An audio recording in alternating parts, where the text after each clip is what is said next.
Nigerian men are so exhausting to talk to these days. As someone who is recently This one don't know wetin a fellow gender dey do for outside. It is not our fault say you got the wrong impression when you were trying to explain your frustration towards what you were passing through. Now because of wetin your gender don establish so far, that is the reason why you have to get that kind of response. So you no go blame the guy, my sister. And funny enough, I no even know say people like una sit there. People when be say they know the task man, they are ready to spend for themselves. I don't know say una sit there. Kudos to you, but I will want every girl to learn from you.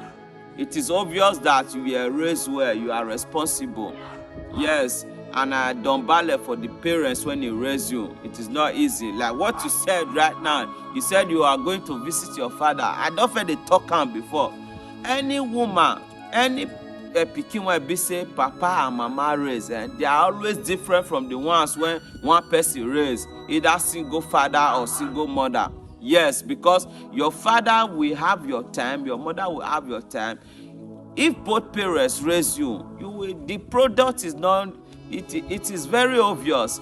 This is the product of two parents. A very interesting video, and I don't know say this kind of people see they exist for this generation, because it's so obvious say this gender no understand wetin dey go on. Nigerian men are so exhausting to talk to these days. As someone who is recently back onto the dating scene, trying to put myself back out there, having basic conversations with them is like work, because they are all on edge thinking that you're about to build them for something. So now I feel the need to add little disclaimers when they ask me basic questions like, oh, have you eaten? If I haven't and I say no, I feel the need to add at the end like, please, it's not because I want you to buy me food, or it's not scope, or I just don't have appetite, or like I don't know what to eat. Because they think that when you genuinely tell, or when they ask you how's your day going and you're having a terrible day or you're having a terrible time, and then you tell them, they'll give you the most basic or passive response because they're trying to curve billing. Like, it's so exhausting. You asked me a question, I'm answering you, and you think it's a scope to get money from you. So early this month I was traveling. I got a ticket with Arik.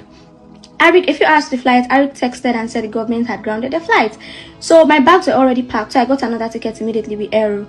On my way to the airport, I went to the wrong MMA, right? So I missed the flight. Because I was already at the airport, I got a third ticket. I got a ticket with Max Air. So it was over the counter. And if you know tickets are really expensive right now. So this guy had been talking to called. He was like, hey, did you land? I was like, no, I missed my flight.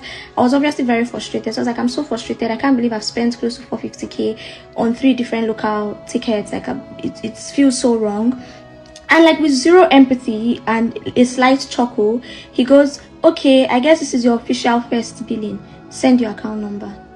Sir, you asked me a question, I answered your question, and you think I'm saying these things to you, or you're insinuating that I'm lying because I want to get money from you.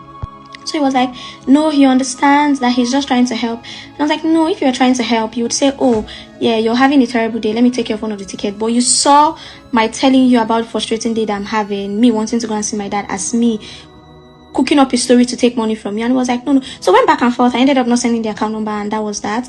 But that's why I feel like a lot of Nigerian men exaggerate the billing that they get from women. Like, I know it exists, yes, but I also believe that a lot of them over exaggerate it, and they are the ones who make having money their whole personality. Like, some Nigerian men have no personality, have zero opinion or almost no opinion on anything except misogyny, make having money their whole personality. That yes, that when they are talking to a babe, that you're just basically gisting them about something, they think that it's you trying to get money from them. Like, can we calm down? No one's trying to bill you. It's not a charge you have to pay.